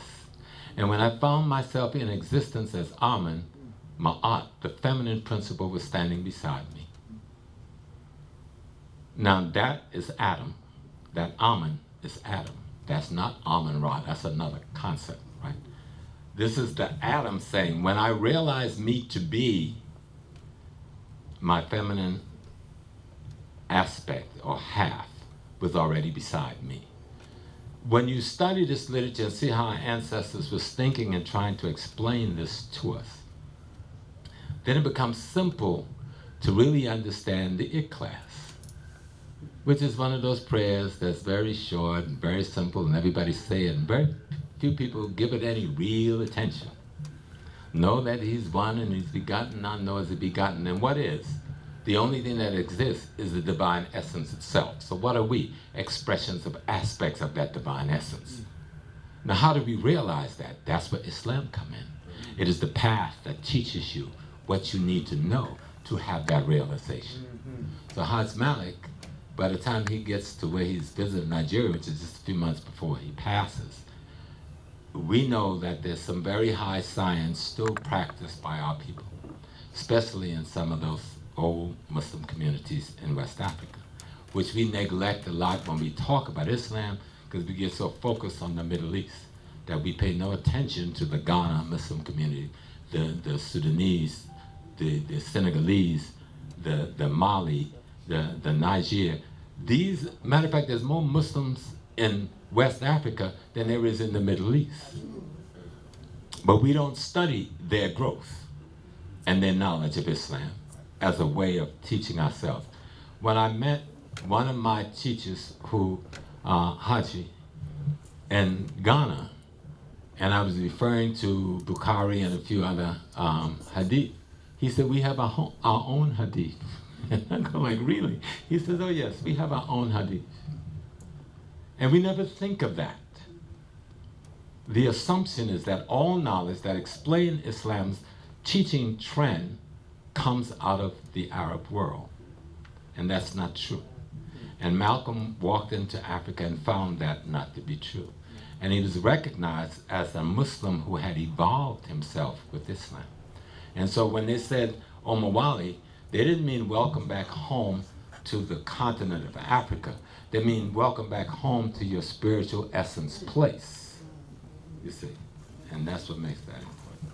So here's my second question. Then I already saw the first hand that Sister Anissa did first. So here's my second question. Several years ago, my phone rings one day. And it's funny because I got about 2 or 3 the same phone calls. So the person called and said, Bob Smalls is on the radio.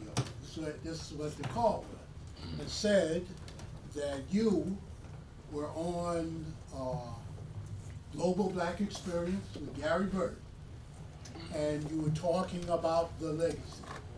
And that someone called and asked the question, whatever happened to the Muslim Mosque Incorporated? That was the question. And they said that your reply was, the Muslim Mosque Incorporated is now the Mosque of Islamic Brotherhood.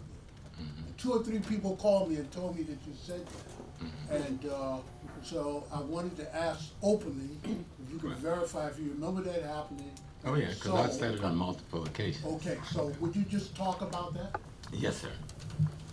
The only mosque in this country that I know of, and then there may be others that I don't know of, where first your leader was a student of Malcolm. Malcolm sent him to Al-Azhar to study. Tawfiq. And Right. Imam Tawfiq. And we know that he had some problem over there because he was a little bit too Islamic for the Arabs. You know, we won't have to even go into detail, but Imam was he was a tough guy. Imam was tough.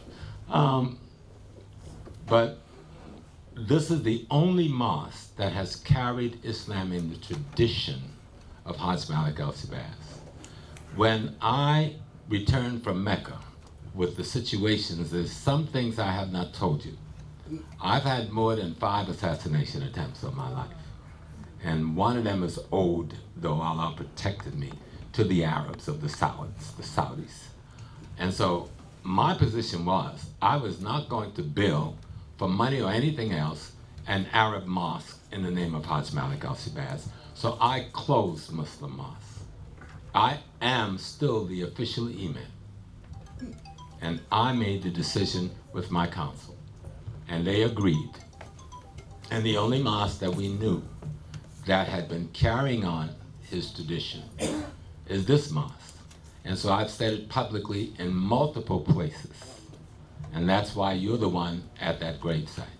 Because I can choose anyone I want to be there. Because this mosque, it don't just, not just because Imam Tawfiq, who I remember the last time I saw him, he had driven up from North Carolina, I think, someplace, and we bumped into each other at the gas station, and we had a good time for about 30 minutes, 45 minutes, just talking. And I didn't get a chance to see him again after that. But it is the tradition of not abandoning the plight of your people. See, Malcolm knew he was a Muslim. He declared that. But you still have a responsibility to give light to those who are in the dark. Our people, some of us think, oh, I have the light, I don't, I don't need to even associate. They forgot when they were in the dark. Malcolm didn't forget when he was in the dark. This mosque didn't forget when you were in the dark. Your first duty when you become enlightened is to reach back and enlighten the unenlightened. And that's why we say this mosque is the true heir to Muslim Mosque Inc. And maybe before I leave, Imam, we need to sit down and pen something. Put something in writing. I have the authority to do that. And let it be done. So people understand. This isn't about labeling or anything like that. Because this man, he be out here like me, he be struggling. Sometimes he be in pain. Sometimes he ain't feeling well. But wherever black people is having some kind of troubles, Imam is there. I don't see nobody else there. I don't see none of the Imams there. I don't see none of the Hebrew leadership there. But that part of our community who is blind, who can't see, who's lost, they're our obligation. What other purpose would Allah give us light if not to share that light with those who have no light? And that's why this mosque is special. Yes, sir. That's why. All right. May I just say one thing for Sister Anissa, just real quick. I just want to say something. Inshallah. Rasulullah sallallahu alaihi wasallam, he said Allah has 99 names, and if you inculcate, if you manifest one of them, you will go to Jannah. Thank you. Alhamdulillah. Stand up. What is a Negro? Oh, the Negro Almanac? The book. That's right, Negro, Negro Almanac. Yes, I think it was around 1967 or 68. Students from Howard and other black schools were selling this book in order to pay their tuition. They were going door to door all over the country. And so it's about this thick. It's called the Negro Almanac. And it is a very good chronicling of our history.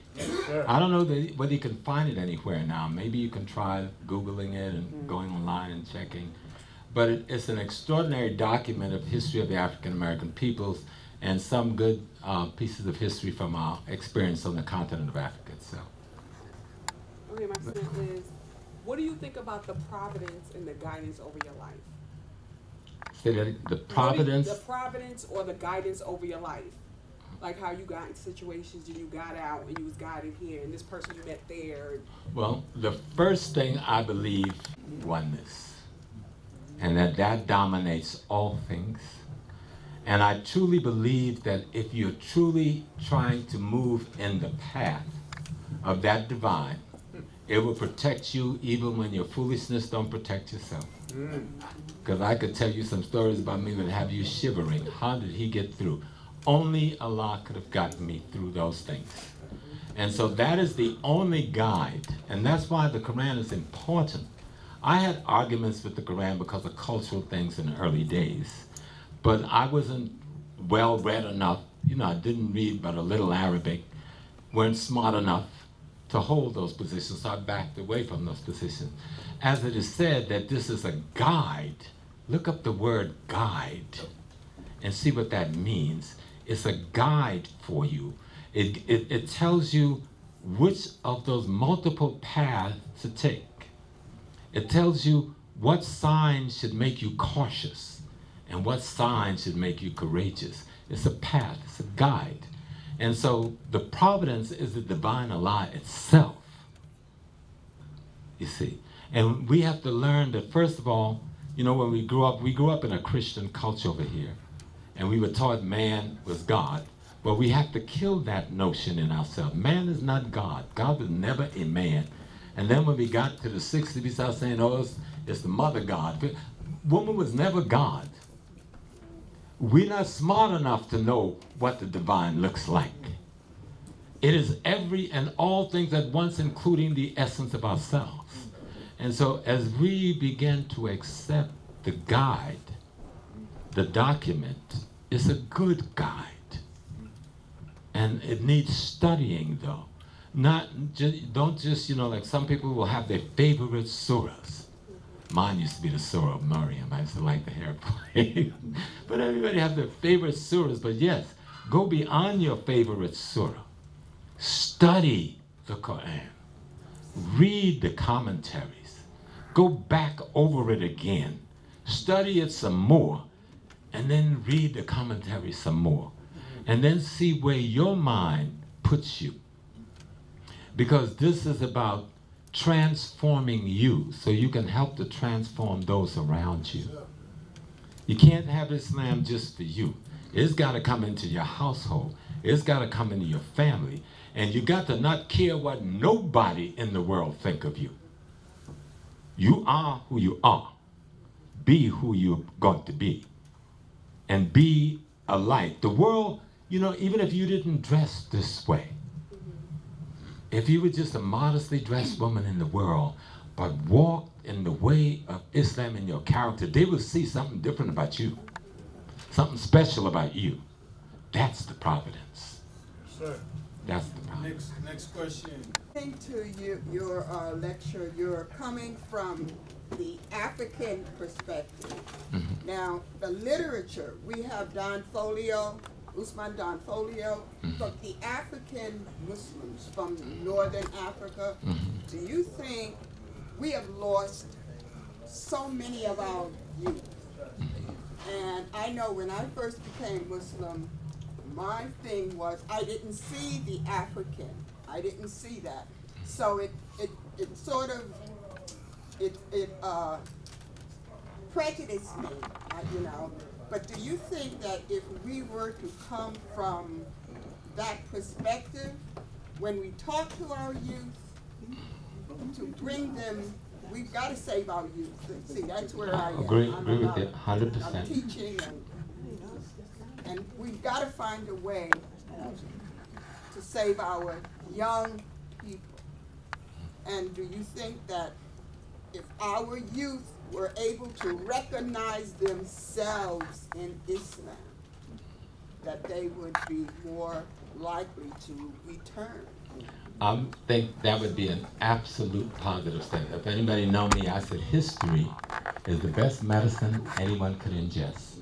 And if you're not ingesting your history, which is actually the behavioral tradition of your ancestry, then you're ingesting somebody else's behavioral tradition of their ancestry, and you can't win that way.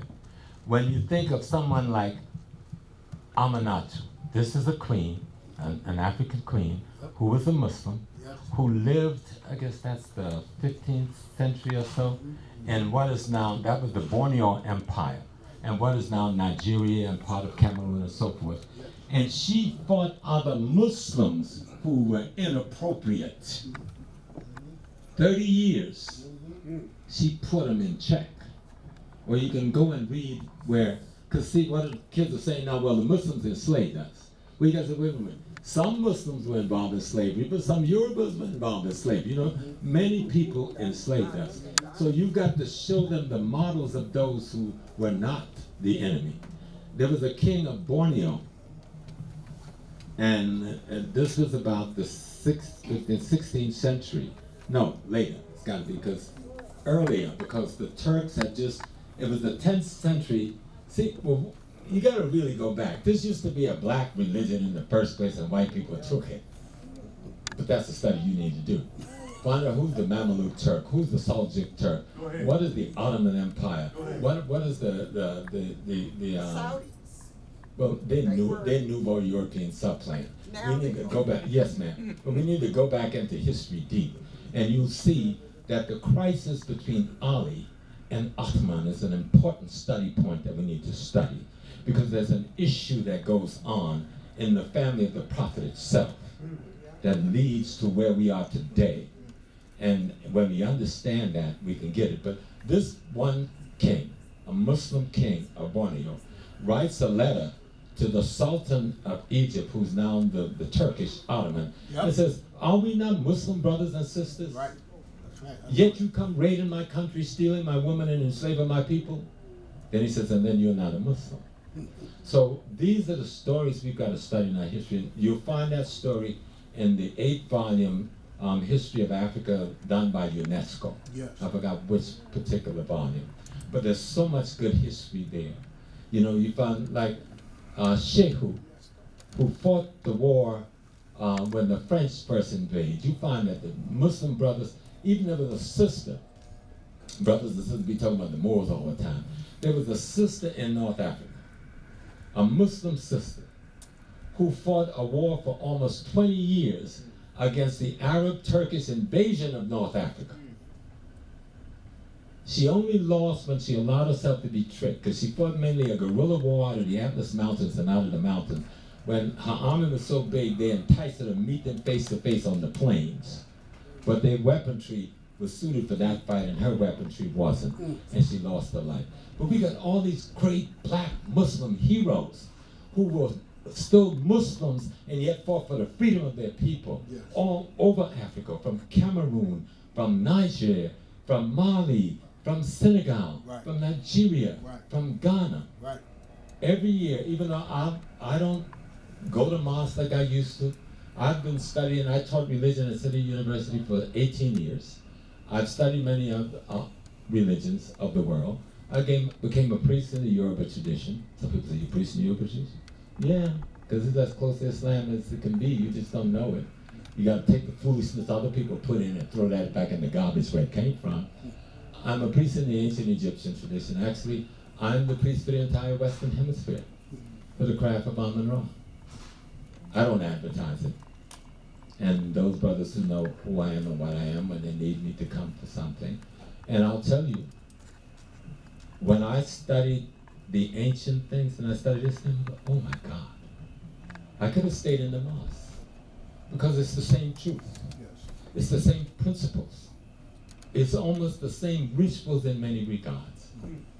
But other people who are not Africans have misled us about Islam. And I think if we can show our children Islam in West Africa, one of the largest Muslim communities in the world, second only to Indonesia, okay? And some of the great schools of thought, and they can read, going back to, now you know, someone getting all the books. There are actually good books written by, that you can still buy, and I'll send a book, ask me to send a bibliography, and I'll send the bibliography. So you can read, even in Ibn Khaldun, and his philosophy of history, dealing with the West African piece. The brother who wrote the piece in the 8th century, who lived in what is now Iraq and Al-Jahiz. And here's one of the books that Jahiz is dealing with in the 8th century. the superiority of the black race over the white. Why was that question even there? Because they were being attacked by these others who had seized power and began to flaunt the same thing we are now calling white supremacy over Islam, as early as the 8th century. So when we read these things and show our children, you'll see there's a difference in how they will perceive Islam. Now they perceive it as a white foreign thing that we are copying. And that's the image you gotta fight. You don't have to fight hard against that image. There's good literature now in West Africa. There's good imagery now in West Africa that we can use. But just studying the ancient tradition, study the prophet, the word Qadir. The prophet's grandmother was clearly an African, okay?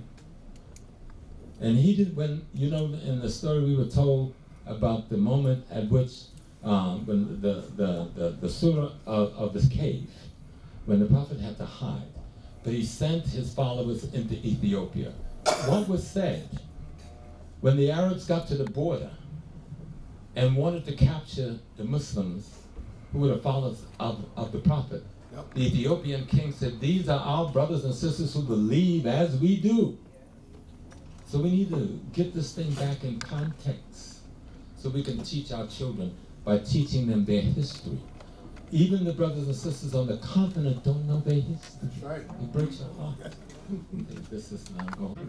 Speaking of history, you mentioned Sheikh Hisham Jabber, one of our elders. Yes. Yes. And I was very fortunate to be in his class in New Jersey for a few years. Oh, and I just wanted to, first recognize him as an elder, Yes.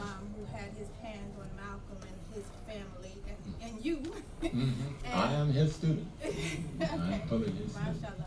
So, and also I'm going to bring it back to what you were talking about, studying history and teaching our kids history. America is in this identity crisis right about now. Yes. And they seem to forget that we were here before them because we haven't reminded them. Mm-hmm. There were Muslims in America even prior to this being America. Mm-hmm. And Sheikh Hisham Jabber had written about that. Yep. And I had done a little bit more research on that while I was at the Interfaith Center over the summer last year. And it just boggled my mind. How many hundreds of places in America are named after Islamic places? Mm-hmm. And just to bring it out, I think we need to be talking about that a little bit so we can re-educate these people to the fact that Muslim immigrants, so to speak, were here before Columbus. No, we were not immigrants. No, Well, I call them immigrants, but I'm saying, you hear me, Don't. you hear me what I'm saying. What I mean is that it's deeper Don't than call that. them. Don't call them immigrants, Yeah, okay. it's deeper than that. We are the indigenous in every land mass in the world. All right? Every land mass in the world. Before we evolved any of our lightest brothers and sisters, we were already populating the whole earth. When I came home from the military, you know, because my field of study is really physical anthropology. Of course, I never finished my degrees, me and the white folks was always fighting. But they didn't stop me from studying, you know.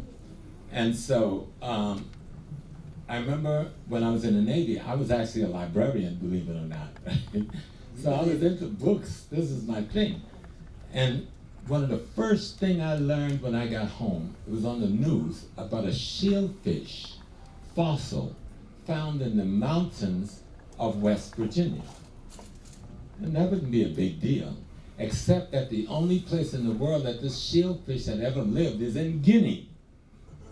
Which means what? Guinea was, West Virginia was once the same place. And when the ice melted and the water came down, we didn't all jump off on the continent of Africa and floated away. Many of us stayed here. I'm the product of that, and some of you in this room are probably all the product of that. You know, my people's out of South Carolina. I'm from West Africa, East Africa, and those who were here from the beginning. But one thing, sister, I want to say this. We don't waste no time trying to teach them anything. Teach you. And then be that which you have learned. And you become the light to the world. Teach that baby there with you. Teach those who are your companion. Teach that companion, you know. And if we stop. I'm not trying. When I was young, I was trying to teach them. I'm a good person. You need to know African history. Now. I don't care what they know. I did not create them. Allah created them. Who am I to undo Allah's creation? To fool with what Allah has created. Let me be what I know I am to be. Let me study and become what I am to become. And if I am the light of the world, because we'll never be free. I'm going to tell you, no matter how much money we get, how much politics we get, how much land we own, how much business we own, we will never be free until we return to the essence we were designed by the Creator itself to be. If we don't do that, we will never know freedom. Let's take a last question. Yeah, one more question. Okay, go ahead. What was Malcolm saying to these African leaders, involved in the United States of Africa movement, all these leaders that he was trying to, culminate on these. What was he saying to them? Yeah. His discussion, from all that I've read and what I know from Sister Ella and others in the family, Sister Betty, was about how do we unite the Africans in the Caribbean, the Africans in the United States, the Africans in Southern Asia, and the Africans on the continent of Africa. And that was what the thrust at that moment was, thanks to Kwame Nkrumah, who had built off of the Honorable Marcus Garvey. Yep. And there was a concept in Africa that evolved the OAU that came from UNIA all the way up to the time Malcolm is there now trying to say, okay, you created the Organization of African Unity. I will go to America and create a sister organization or a brother organization. And that was supposed to be for the whole Western Hemisphere. It wasn't just for the United States of America. And then these two groups will come together in the unification of African people around economics, politics, and culture. Those were three things. Sometimes he would say social. I tend to substitute his social for culture, because at the core of your culture is your spiritual systems. You see? And so that was his main discussion. If you look at all of his reference when he come back and talk about what leader he had spoken to, the bulk of the discussion was the unification of African people around things economic, things political, and things cultural. Good. That's 1, 2, go. Yeah, Assalamu alaikum, Sheikh. Well, excellent. Thank you so much for your time. You're welcome. Allah reward you. Could you give us a starting point? To learning our history, learning what we need to know, can you give us a layman starting point? Right. Of books or references? Right. And I do have a list of books that I share. He's going to send it to me. Yeah. He said Well, I'll just tell you the one that I recommend to everybody is The Miseducation of the Negro by Carter G. Woodson. Yes. Amen. That book will open you up. And then I will send a bibliography to the Imam that covers some more extensive bibliography. 3. Yeah. Assalamu Others, Just that's an issue. Like right now, the Latinos are going through some stuff, and a lot of them studied overseas, and they came over here, and there seems to be some kind of identity crisis because you feel like this pressure that you have to be some kind of Arab. And right now, we're going through a process of unifying and organizing ourselves to identify not only with our Islamic aspect, but with our heritage. So you understand he's talking about the Latino, the cultural aspect of it, So, because we know in the Quran it says that we created you from a single pair of a male and female into tribes and nations. Not that you may hate and despise one another, but that you may know one another. Yes. And then he said, and among his signs is the difference of your colors and your languages. Yep. Those are things. And one of the things that we look at, the Prophet Muhammad ﷺ, he identified with his identity, because when the emissaries came from Egypt, they weren't Muslims. And he said, treat them well, for we have blood ties to them. Mm-hmm. So, we have to recognize that there's a difference between learning Islam and getting indoctrinated into something else. Yep. Right. Well, let me respond to you. Close out after this. Because one of the things you remember well when we study our history, Ishmael's mama was Egyptian. Yep. And that settles that question. Yep. But for my Latin brothers and sisters, one of the big works, yes, you have some European blood, but it is a myth that the Tainos all died off. because he's sitting right there. What is the history of the Taino nation? What is the culture of the Taino people? Okay. We must relearn the same question I was asked about the African question about learning that history. We must learn that about the Taino nation. And then what about the Africans who were enslaved in the Latin world, who married into the Taino nations? That's your history and your culture. When you embed that well, then you can understand how to move forward into the world. Nobody would dare mess with you or try to dislodge you from who you are. I mean, when you go by one of the most strongest men to carry on Marcus Garvey work was who? Carlos Cook. From where? The Dominican Republic. Yeah. One of the greatest revolutionary leaders I was following, even while I was following Malcolm, was Don Pedro Albizu Campos. And the work that he was doing. He didn't just say, I'm doing it for Latin, he was doing it for his race, he was doing it for freedom itself. Who is Don Pedro? Let's study that history. And then we'll remember there were those who are doing things today. There's a young man, I love him, he's my brother, my friend, I haven't seen him since he had to leave the country. They used to call him in El Barrio, El Lobo. Willie Morales, he's the founder of FALN. You know, he lost all of his fingers in a bombing in a factory. He's also in Cuba, along with Asada Shakur. Nobody calls Willie's name except me when I'm speaking. I talk about Willie, because El Lobo was my brother, my cousin, my friend. The Latin world, you know, I look when I see all of the Arawak and the Aztecs and the Mayans walking around America calling themselves Catholic Spanish.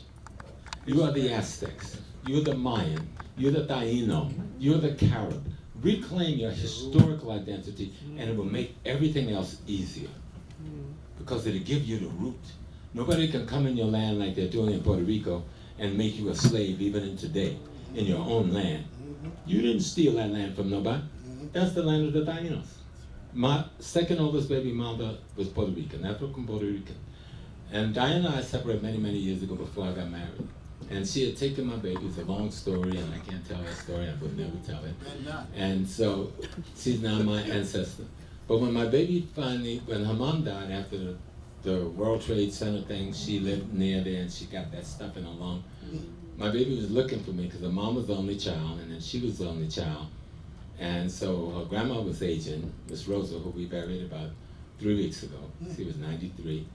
And Miss Rosa says, you got a family, and you got a father. She had been spying on me all these years. She said, you got brothers and sisters, and here's their picture.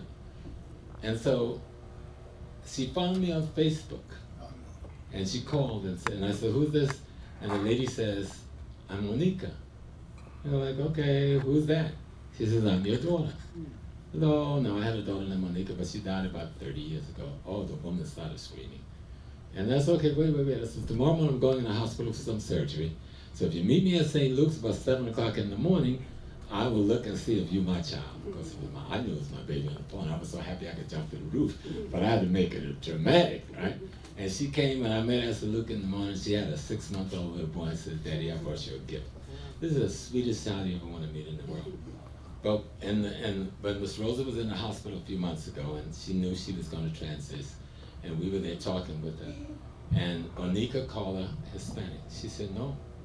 She said, I know Hispanic. I'm Taino. I'm Taino. You're Taino with some African, but we're Tainos. At 93, she was still proclaiming her culture. It's history that will focus us. Understanding on our ethnicity through history, because history is your ancestry talking in your ears. That's right. Allah. Takbir! Takbir! Takbir! Alhamdulillah, we're going to end here. Y'all see what I mean about that living book? Yes, sir. Okay, so we thank Allah. We thank Allah for the Baba Small's presentation. We're so grateful to Allah that we take this also. As soon as it's edited, it'll be up on YouTube. And this is important information. This is critical information. By way of closing, let me point out that one thing that Baba Small said, we talked about the Prophet's grandmother being African. And I think he was actually referring to Ayman Baraka al-Habashiyya, al-Habashiyya, the African people who lived on the Arabian continent, and actually in the history of the Prophet, she's called his, what we would call foster mother, not even a grandmother. She's the one who raised him after his biological mother passed, and she actually outlived him. And and she's known in history, in case anybody get confused as to whether she was African or not, she's known in history as Ayman Baraka al-Habashiyya, the Habasha African people. Right, that's one. Two, and the other sister had to leave, Brother Ali Abdul Rashid made the announcements about the classes starting tomorrow. The class that he's going to be teaching in the morning is Risala Lil Amrad. That is an African text. I'm going back to the sister's question. You're in a place. That's why I wanted Baba Smalls to testify as to where you are. Because there are people that come here, you don't know where you are. You don't know, the what's the word? The fullness of the legacy that is represented here. So we're actually teaching classes from classical African texts, and the Risala is one of those texts, and there will be others. I just wanted you to know, because I meant to say that opening out, and I went to say a prayer for Imam Tawfiq this past summer. No, I was at the Al-Azhar Mosque, and I was allowed to sit in the class, for 2 hours, and because he's the only one I know that had attended Al-Azhar. And I also made prayer at the Mosque of Muhammad Ali, so it was a very big tribute. So let's close on out, brothers and sisters, shall we? And we'll talk about other things at other times. And I want to, we're quoting Baba Smalls, and this will be another lecture, when he referred to our founding Imam as an Imam who certain people feared. Okay, you heard him say that, right? I heard it clearly. And we need to talk about that, at another time, inshallah. So we want to let our elder go home, please. Okay, and we pray for him. We ask Allah subhanahu wa ta'ala to reward him, to reward his family, to preserve him. We ask Allah to forgive his sins and have mercy on him and reward him with the promised reward of the believer. Subhanaka Allahumma wa bihamdik. أشهد أن لا إله إلا الله استغفرك وأتوب إليك. بسم الله الرحمن الرحيم والعصر إن الإنسان لفي خسر إلا الذين آمنوا وعملوا الصالحات وتواصوا بالحق وتواصوا بالصبر وصدق الله العظيم. Alhamdulillah, thank you so much.